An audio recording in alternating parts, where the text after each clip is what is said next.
আসসালামু আলাইকুম। স্বাগতম সবাইকে। খুবই মজাদার একটি রেসিপি নিয়ে চলে এসেছি। আজকে রান্না করব চিকেন লটপটি। মুরগির হাড় গোড় গিলা দিয়ে এই চিকেন লটপটিটা খেতে দারুণ টেস্টি এবং মজার হয়। আর এই চিকেন লটপটিটা সাদা ভাত, রুটি, পরোটা সবকিছুর সাথেই পরিবেশন করা যায়। খুবই সহজভাবে আজকের এই চিকেন লটপটির রেসিপি আপনাদের সাথে শেয়ার করেছি। আশা করছি আপনাদের ভালো লাগবে। প্রথমে একটা মশলা তৈরি করে নেব। তার জন্য আমি এখানে মিডিয়াম সাইজের একটা টমেটো নিয়ে নিলাম। আর নিয়ে নেব আদা। আদাটা হাফ টেবিল চামচের মতো হবে। ছোট্ট একটা পেঁয়াজ দিয়ে দেব। আর দিয়ে দেব রসুন। এখন দিয়ে দেব গরম মসলা। আমি এখানে লবঙ্গ, দারচিনি, এলাচ এগুলো নিয়েছি পরিমাণ মতো করে। ১ চা চামচ নিয়ে নেব আস্ত জিরা। পানি দিয়ে দেব সামান্য পরিমাণে। এখন এই মশলাটাকে আমি মিহি পেস্ট করে নেব। মশলাটা আমি সুন্দরভাবে পেস্ট করে নিয়েছি একদম মিহি করে। রান্নার জন্য প্যানে এখন আমি ২ টেবিল চামচ পরিমাণ তেল দিয়ে দেব। এবার এই তেলের মধ্যে দিয়ে দেব একটা তেজপাতা। আর দিয়ে দেব পেঁয়াজ কুচি হাফ কাপ পরিমাণ। এখন এই পেঁয়াজটা আমি হালকা ভেজে নেব।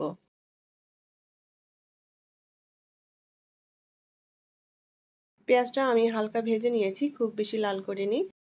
এখন আমি এর মধ্যে মুরগির হাড়, গোড়, গিলা এগুলো দিয়ে দিব। আর এগুলোকে আমি ছোট টুকরো করে কেটে নিয়েছি। খুব ভালোভাবে ধুয়ে পরিষ্কার করে পানি ঝরিয়ে নিতে হবে। এখন প্রথমে যে মশলাটা আমি তৈরি করে নিয়েছি সেই মশলার পেস্ট দিয়ে দেব। এবার গুঁড়া মসলা দিয়ে দেব। আমি এখানে মরিচের গুঁড়া নিয়েছি ২ চা চামচ পরিমাণ, হলুদ গুঁড়া নিয়েছি ১ চা চামচ পরিমাণ, ধনিয়া গুঁড়া নিয়েছি ১ চা চামচ পরিমাণ, লবণ নিয়েছি স্বাদ মতো। সবকিছু একত্রে মিলিয়ে নেব। এবার সুন্দর করে কষিয়ে নিতে হবে মশলার সাথে। মশলার সাথে যত ভালো করে কষিয়ে নেওয়া হবে খেতেও টেস্টি হবে। চিকেন লটপটি অনেকভাবেই রান্না করা যায়। আজকে যেভাবে রান্না করছি এটা খুবই সহজ একটা পদ্ধতি আর যে কেউ রান্না করে নিতে পারবে। এখানে আমি শুধু মুরগির কলিজাটা দেইনি, তাছাড়া সবকিছুই দিয়েছি। হাড়, গোড়, গিলা, তারপরে হচ্ছে মুরগির পা। মুরগির পা গুলো ছোট টুকরো করে দিয়েছিলাম। খুব সুন্দর করে কষিয়ে নিয়েছি। এখন এর মধ্যে দিয়ে দেব আলু। আমি এখানে ছোট সাইজের যে গোল লাল আলু আছে সেটা নিয়েছি। আলুর খোসা ছাড়িয়ে নিয়েছি, খোসা সহ রান্না করে নেওয়া যাবে। আর এই ছোট লাল আলুটা খেতেও কিন্তু খুবই সুস্বাদু। এখন আলুটাও কষিয়ে নেব। ঢাকনা দিয়ে ঢেকে দেব। এতে করে আলুটাও সুন্দর মতো সেদ্ধ হয়ে যাবে। ৪-৫ মিনিট ঢাকনা দিয়ে ঢেকে রান্না করে নিয়েছি। উল্টাপাল্টা করে নেড়ে দিয়ে এখন ভালোভাবে কষিয়ে নেব। এতে করে আলুর মধ্যেও মশলা খুব সুন্দর মতো মিশে যাবে। এই চিকেন লটপটিটা লুচি, রুটি, পরোটা কিংবা সাদা ভাত সবকিছুর সাথেই দারুণ লাগে খেতে। সুন্দর করে কষিয়ে নিয়েছি। এখন পরিমাণ মতো করে পানি দিয়ে দেব। আমি ঝোলটা এখানে গা মাখা টাইপের রাখবো, সেভাবেই পানি দিয়ে দিলাম।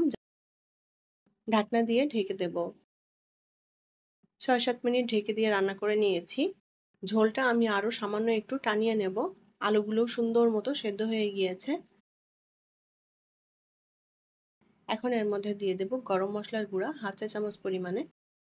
গরম মসলা দিয়ে সুন্দর করে নেড়ে চেড়ে মিলিয়ে নেব।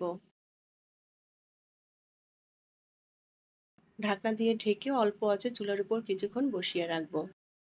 ৭-৮ মিনিট চুলার উপর বসিয়ে রেখেছিলাম অল্প আঁচে। চুলার সুইচটা অফ করে দিয়েছি। চিকেন লটপটি রান্না করা হয়ে গিয়েছে। ঝোলটাও আমি এরকম মাখো মাখো রেখেছি। এখন এটা নামিয়ে নিয়ে পরিবেশন করব। তৈরি হয়ে গেল দারুণ সুস্বাদু এবং মজাদার চিকেন লটপটি।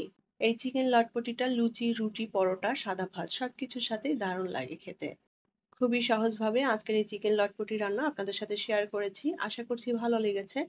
রেসিপিটি যদি ভালো লাগে তাহলে প্লিজ লাইক, কমেন্ট এবং শেয়ার করবেন। পরবর্তী রেসিপি দেখার আমন্ত্রণ জানিয়ে বিদায় নিচ্ছি। আল্লাহ হাফেজ।